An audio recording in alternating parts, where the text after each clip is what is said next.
Welcome to BeFM Drama, where we turn great works of English literature into gripping radio.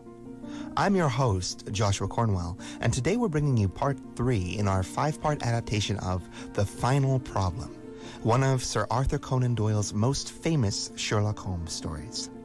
The great detective has gone head-to-head with Professor Moriarty, a brilliant mathematician who is secretly the mastermind behind a vast network of ruthless criminals responsible for the majority of serious crime in London. Holmes has thrown himself fully into the conflict and has at long last set his trap, arranging a complex series of police raids that will see the entirety of Moriarty's network arrested and tried. But Moriarty is as much a genius as Sherlock Holmes and knows exactly what Holmes has done. As the time before the trap is sprung grows shorter, Sherlock Holmes finds himself facing the greatest personal threat of his career as the brilliant Moriarty throws all his genius behind finding a way to have the great detective killed. As we rejoin the story in part 3, Holmes makes an unexpected travel suggestion to his old friend Dr. Watson, in whose consulting room he has taken temporary shelter from the dangers assailing him.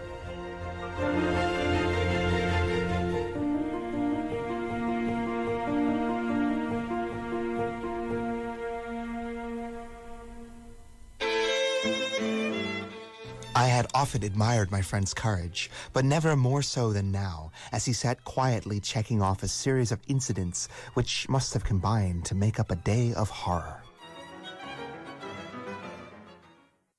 You will spend the night here. No, my friend, you might find me a dangerous guest. I have my plans laid and all will be well.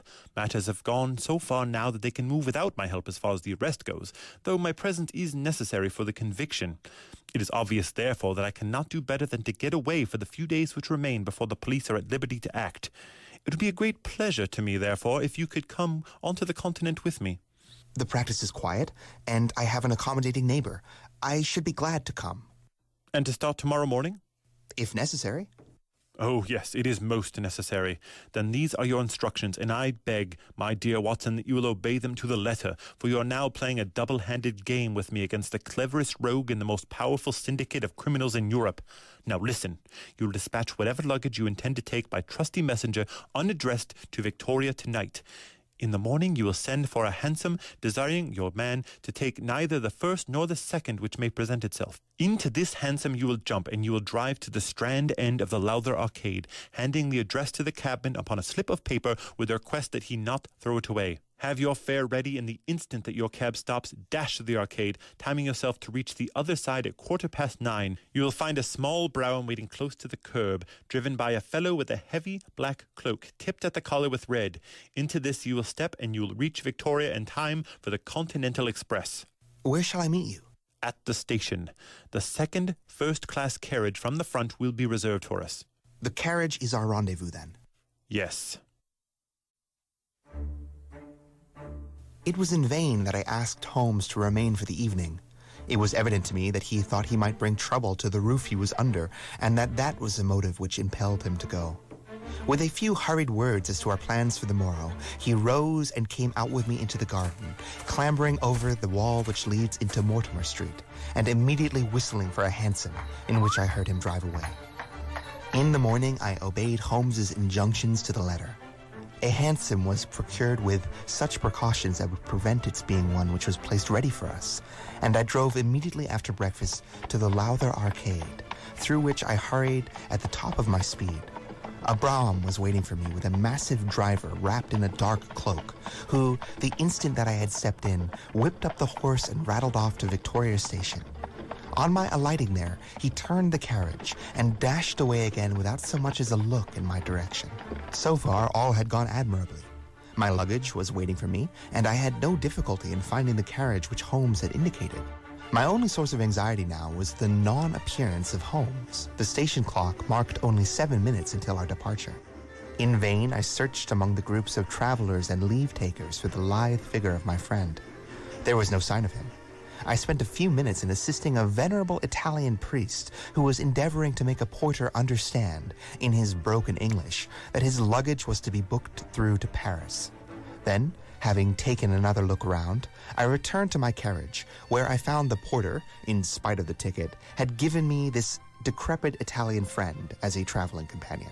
It was useless for me to explain to him that his presence was an intrusion, for my Italian was even more limited than his English, so I shrugged my shoulders resignedly and continued to look out anxiously for my friend. A chill of fear had come over me, as I thought that his absence might mean that some blow had fallen during the night. Already the doors had all been shut and the whistle blown when... My dear Watson, you have not even condescended to say good morning. I turned in uncontrollable astonishment. The aged ecclesiastic had turned his face towards me. For an instant, the wrinkles were smoothed away, the nose drew back from the chin, the lower lip ceased to protrude, and the mouth to mumble. The dull eyes regained their fire, the drooping figure expanded. The next moment, the whole face changed again, and Holmes seemed to disappear as quickly as he had come. Every precaution is still necessary. I have reason to think that they are hot upon our trail. Ah, there is Moriarty himself. The train had already begun to move as Holmes spoke. Glancing back, I saw a tall man pushing his way furiously through the crowd and waving his hand as if he desired to have the train stopped. It was too late, however, for we were rapidly gathering momentum, and an instant later had shot clear of the station. With all our precautions, you see that we have cut it rather close. He rose, threw off the black cassock and hat which had formed his disguise, and packed them away in a handbag. Have you seen the morning paper, Watson? No. You haven't seen about Baker Street, then? Baker Street? They set fire to our rooms last night.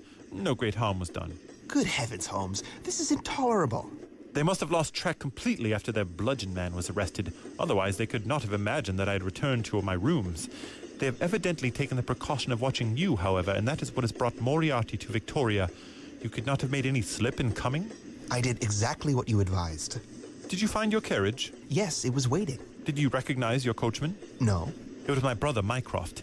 It is an advantage to get about in such a case without taking a mercenary into your confidence. But we must plan what we are to do about Moriarty now. As this is an express, and as the boat runs in connection with it, I should think we have shaken him off very effectively. My dear Watson, you evidently did not realize my meaning when I said that this man may be taken as being quite on the same intellectual plane as myself. You do not imagine that if I were the pursuer, I should allow myself to be baffled by so slight an obstacle? Why then should you think so little of him? What will he do? What I would do. What would you do then? Hire a special train. But it would certainly be too late. By no means. This train stops at Canterbury, and there is always at least a quarter of an hour's delay at the boat. He will catch us there. One would think that we were the criminals. Let us have him arrested on his arrival. It would ruin the work of 3 months to have him arrested then. We would still get the big fish, but the smaller would dart right and left out of the net. On Monday we will have them all. No, an arrest is inadvisable. What then? We shall get off at Canterbury. And then? What about our luggage? Well, then we must take a cross-country journey into New Haven and so over to Deep. Moriarty will again do what I would do. He would go on to Paris and keep watch on our bags, and in doing so waste 2 days waiting for us to appear at the depot to collect them. In the meantime, we shall buy ourselves a couple of carpet bags, support the tailoring businesses of the countries through which we travel, and make our way at our leisure on to Switzerland, via Luxembourg and Basel.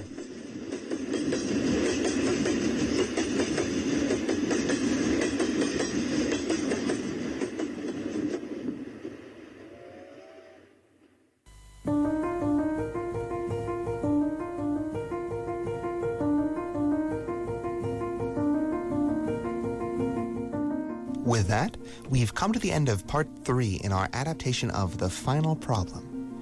Holmes and Watson have temporarily given Moriarty the slip and plan to hole up in continental Europe until after the police raids that Holmes have organized have taken place and Moriarty's network is destroyed.